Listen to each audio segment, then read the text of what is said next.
What's up everyone, it's your girl Shay here and welcome to my channel if you are new, and welcome back to my channel if you've been here before. And as you can see by the title of today's video, I'm talking about anime adaptations where they basically did the source material, the manga, justice.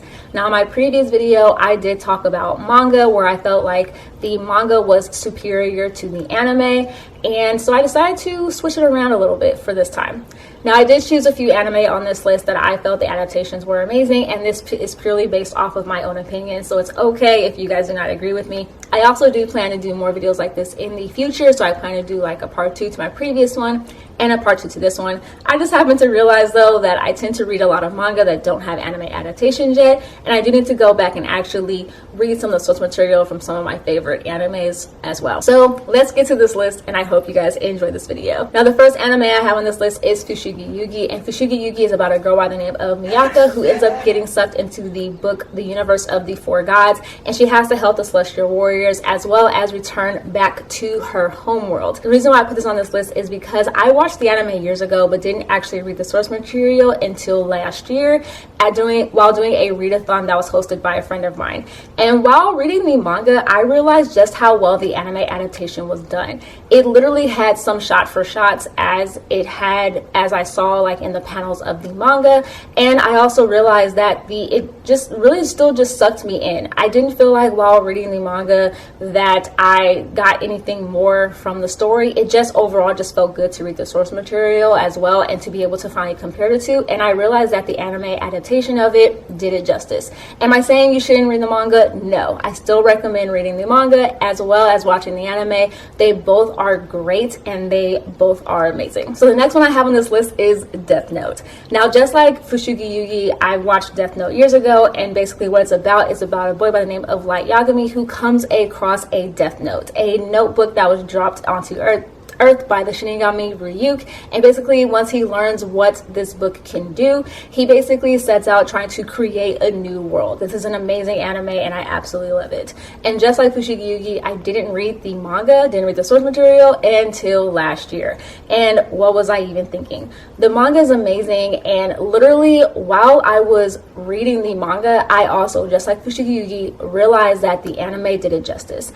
It actually had still a lot of the things that I loved about it, and I just thought it was amazing. Once again, am I saying you shouldn't read the manga because the source material or the adaptation is amazing? No, still read both to see what you like or dislike about both. But at least to me, feel like the anime adaptation did the source material justice, and I didn't see that big of a difference or really any differences between the anime and the manga. So check them both out. The next one I have on this list is Itachiranakis. Now the reason why I put Itachiranakis on here is because I actually do feel like the anime adaptation is kind of superior to the manga for one particular reason. But first, what this anime is about. It's about a girl named Kotoko who basically has a crush on this boy by the name of Naoki, and they go to high school together. The only difference is that Naoki is an amazing student and Kotoko isn't that great. So what ends up happening is Kotoko and her father end up having to move in with Naoki and his family due to an earthquake happening, and it turns out their fathers are old friends. So it's kind of like a romance, as in you're wondering whether these two very opposite individuals are going to end up together. It's an amazing anime and I absolutely love it. I had watched the anime years before, and then when I found out the manga was finally being released or adapted to English audiences, I immediately started buying it and I absolutely loved it. But I still have to say the anime is actually kind of better than the manga. Now this isn't saying the manga is bad, it's just the fact that the anime actually adds a little bit more to the story, but there's a reason behind this. The original author of Itachiranakis actually ended up passing away before the manga was actually completed, and it turns out the manga actually has a completely different ending than the anime does. And that's because the anime actually goes further into the two character stories, whereas the manga kind of stops at a certain point. So that's the only reason why, at least to me, I feel like the anime adaptation is a little bit more superior to the manga. Once again, am I saying you should check out both or that you shouldn't check out the manga? No. Still read the manga, still see what you like about it, still see what you enjoy about it. If you can find the manga, it's a little bit more difficult to find. Even for myself, while trying to collect the volumes, I wasn't even able to collect all of them since they started to not be as available as they used to be.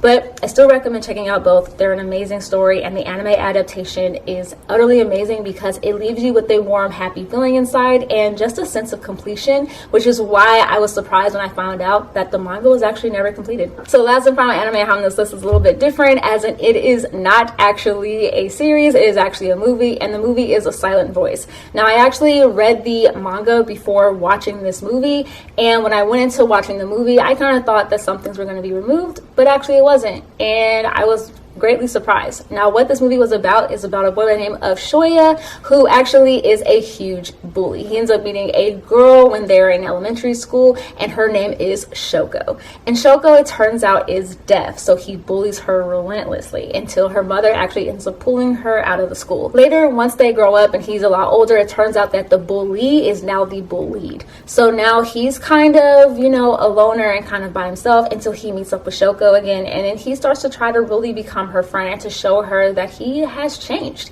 And I think it's a wonderful story. I know some people have been triggered by it because they've been bullied in the past, and I completely understand, as I have also been bullied as well, but I still think it is just a wonderful story, and it really hits home with what can happen with bullying, and I don't know, it's just a great story overall.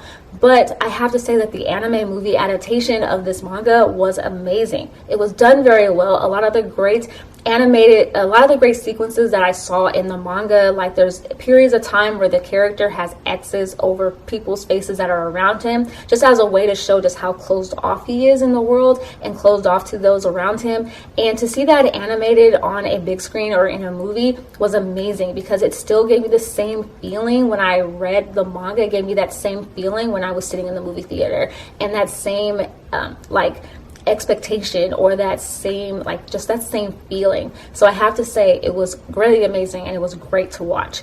And once again, I definitely recommend checking out both, but I do have to say there are some warnings for some of the material that is inside of this manga as well as in the movie, so you have been warned, but I still recommend checking it out. But those are the 4 series I have on my list. I know it's not a lot, but the reason why I only have 4 on here is, like I said, I realized that a lot of the anime I've watched I actually have not read the source material for, so I do want to go back and read some of the source material from the animes that I love. So still stick around for that. I'll probably have a more updated video or a more in-depth video with more anime listed on this list, so definitely look forward to that in the future. But yeah, that's what I have for you guys today. I hope you guys enjoyed this video. Of course, I have links below with my social media accounts. I have an Instagram, a Twitter, and a blog, so please check me out if you haven't already, as well as a TikTok, which I film little mini reviews on there, so definitely be sure to check them out. Also, of course, if you like this video, give it a thumbs up. If you don't, give it a thumbs down. Let me know what you guys like and what you guys don't like, so that I can basically give you guys what you want, I guess. And yeah, let me know what you guys like and don't like. Also, as well, please subscribe if you haven't already. I come out with videos twice a week, Wednesdays and on Saturdays, so I'll see you guys on Saturday with a brand new video. Like I always tell you guys, still stay positive, stay nerdy in today's day and age, stay healthy, and of course, please stay safe. All right, you guys. Bye.